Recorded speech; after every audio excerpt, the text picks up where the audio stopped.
Fala moçada, tudo certo por aí? Por aqui tá tudo certo. Para você que não me conhece, eu me chamo Amanda Souza, sou professora de Química e seja bem-vindo ao Projeto em Química.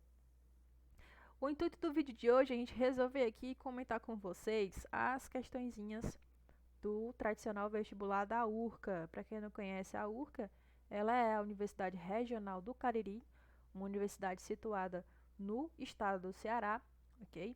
Tem aí a sua prova de vestibular, né, como sua vestibular tradicional como forma de ingresso. A prova de química, ela é composta por 15 questões, assim como as demais áreas de conhecimento também são compostas por 15 questões, divididas em 2 dias, né? No caso, o primeiro dia é a parte de ciência da natureza, onde a química está compreendida, e são 15 questões de química, de física, de biologia e 15 questões de matemática também no primeiro dia. Hoje a gente vai resolver aqui a última edição, que é o do vestibular 2023.1. Vamos resolver aqui 14 dessas 15 questões. Por que 14 questões, Amanda? Porque uma dessas questões foi anulada pela banca. Resta apenas 14 questões. Por isso a gente vai trabalhar aqui em cima dessas questões, ok? É muito provável que esse vídeo ele seja dividido em mais de uma parte, parte 1 e parte 2. Quem sabe até parte 3 ou parte 4. É... E sem mais delongas, vamos lá. Então vamos lá, moçada. Primeira questão, né? Diz o seguinte: nas reações orgânicas envolvendo processos de adição de aletos de hidrogênio em alcenos, o hidrogênio é adicionado à cadeia carbônica preferencialmente. Primeiramente, né, vamos marcar aquilo que é do nosso interesse. Já marquei aqui pra gente, ó. A reação ela trata da adição de aletos de hidrogênio em alcenos, ok? Isso aqui é uma reação orgânica, pessoal. Já adianto para vocês que fiquei surpreendida por a URCA cobrar esse tipo de coisa é, de vocês, né? Tendo em vista que reações orgânicas é algo que a gente não vê muito no ensino médio. Quer dizer, tenho quase certeza que vocês não viram isso na escola, né? Mas tudo bem, não isenta você de se aprofundar um pouquinho e conseguir matar essa questão. Mas basicamente é um conhecimento sobre reações orgânicas, que é a adição de aleto de hidrogênio em um alceno.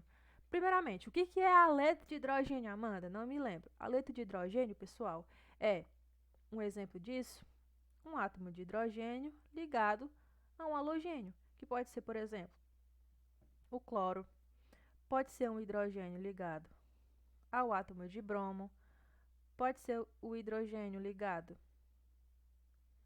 ao iodo, cloro, bromo, iodo, não é isso? Flúor são halogênios, ok? E essa questão ela está tratando da reação entre um aleto de hidrogênio, que pode ser esse cara aqui, eu vou até colocar aqui genericamente, né? O que é genericamente um aleto de hidrogênio? É um hidrogênio ligado a um átomo X, e esse X aqui é justamente um átomo de halogênio. É a reação entre esse cara aqui com um alceno. O que é um alceno? É aquele lá da escola que você viu. É um hidrocarboneto que tem uma ligação dupla, né? Que tem ligação dupla, ok? E aí ele está perguntando aonde que o hidrogênio, ok? Que vai sair do aleto de hidrogênio vai entrar em um alceno. Pessoal, para responder essa questão, você precisa saber de uma regrinha que ela é vista no início do estudo de reações orgânicas. Qualquer pessoa que for estudar reações orgânicas, não precisa ser aprofundado, não precisa ser aprofundado, mas qualquer pessoa que vá estudar reações orgânicas, uma das primeiras coisas que você vai ver quando você estiver estudando reações em alcenos é essa regra, tá? Que é a regra, vou até escrever aqui, que é a regra de Markov-Nikov. Regra de Markov-Nikov. O que diz essa regra? A regra de Markov-Nikov, ela diz que numa reação onde você tem um aleto de hidrogênio sendo adicionado a um alceno, o hidrogênio ele vai entrar no carbono sp2 ligado a maior quantidade de hidrogênios. De novo, a regra de Markov-Nikov ela diz que numa reação de aletos de hidrogênios com um alceno, O hidrogênio, ele vai entrar na molécula do alceno, ok? No carbono sp2 ligado à maior quantidade de hidrogênios, ok? Essa é a regra de Markovnikov, princípios de reações orgânicas. E ela diz o seguinte, ó, o hidrogênio vai ser adicionado preferencialmente ao carbono que estiver no final da cadeia carbônica? Não. Ao carbono ligado preferencialmente a um halogênio?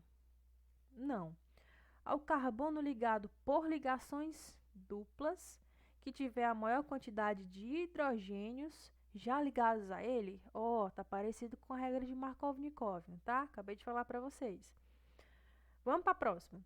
Ao carbono que tiver a menor quantidade de carbonos vizinhos a ele? Ao carbono preferencialmente com hibridização do tipo sp3. Essa aqui, pela regra de Markovnikov, tira fora na hora. Por quê? Porque a regra de Markovnikov, ela trata de carbono sp2, beleza? Carbono com hibridização sp2. Então, essa aqui, a terceira já está, a última, né, a letra E, ela já está fora. Mas, afinal de contas, Amanda, o que é carbono sp2? Pessoal, carbono sp2 é aquele carbono que tem, no mínimo, uma ligação dupla, certo? No caso aqui, é justamente o que acontece no alceno. Você vai lá na molécula do alceno, procura onde que está a ligação dupla, beleza? Os carbonos que estão fazendo a ligação dupla, tem muita possibilidade ali de ser hibridização sp2, ok? Então, vamos olhar aqui.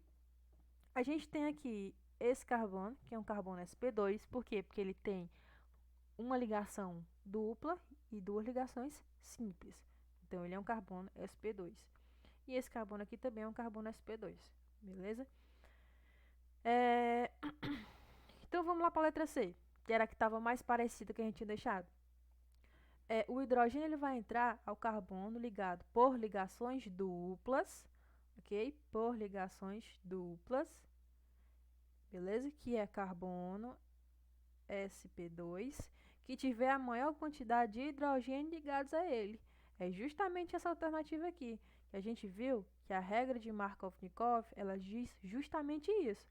Numa reação onde você tem a adição de um haleto de hidrogênio a um alceno, o hidrogênio ele vai entrar preferencialmente no carbono sp2 ligado à maior quantidade de hidrogênios. Então, o hidrogênio proveniente do haleto de hidrogênio, ele vai entrar justamente nesse carbono, belezinha? É uma questão que eu particularmente gostei dessa questão, porque gosto de química orgânica, né, de reações orgânicas, adoro, mas ser realista também é interessante, né? A gente não costuma ver isso na escola, né? Tenho certeza aí que se você viu, parabéns pro seu professor que ensinou isso e beleza, ok? Próxima questão. Marque a alternativa que contém a informação correta. Diz o seguinte: isóbaros são átomos de elementos diferentes que apresentam a mesma configuração eletrônica. Não, pessoal. Isóbaros. O que são isóbaros? Deixa eu aumentar aqui.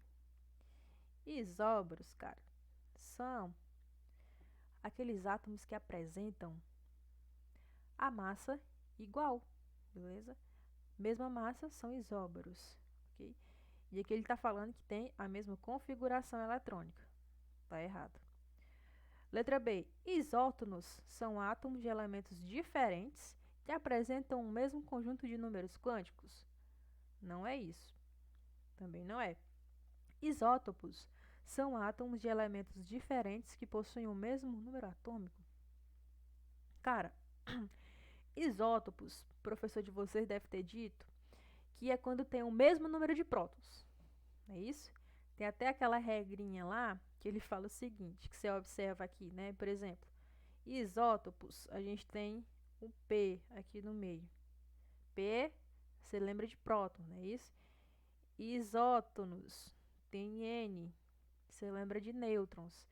Só que o cara tá falando, só que ele tá dizendo aqui que isótopos são átomos de elementos diferentes que possuem o mesmo número atômico. Não, Para ser isótopo, tem que ser o mesmo elemento, não é isso? Com o mesmo número de prótons, ou seja, com o mesmo número atômico. O que está errado aqui nessa alternativa é só essa palavra diferentes. Letra D. Isótopos perdão, são átomos de um mesmo elemento químico que possuem o mesmo número de prótons. Alternativa aqui já tranquilinha, não é isso? Vamos só para a próxima para ver. Isóbaros, que são aqueles caras que têm a mesma massa, não é isso? São átomos de elementos químicos diferentes que apresentam o mesmo raio atômico. Não, pessoal, não é essa a alternativa. Nossa alternativa aqui é a letra D. Isótopos são átomos de um mesmo elemento químico que possuem o mesmo número de prótons. Um exemplo disso, o átomo de hidrogênio. Você sabia que o hidrogênio ele tem 3 isótopos, não é isso? Que é o prótio, o deutério e o trítio. Como assim, Amanda? Nunca ouvi falar nesses caras. Repara só. O hidrogênio é esse cara aqui. Deixa eu escrever aqui de preto. Que é o hidrogênio 1.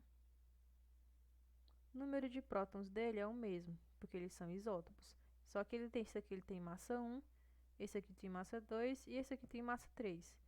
Esse cara aqui, ó, a gente chama de prótio. Esse cara aqui a gente chama de deutério. E esse cara aqui a gente chama de trítio, ou tritium. Beleza? São os isótopos do hidrogênio.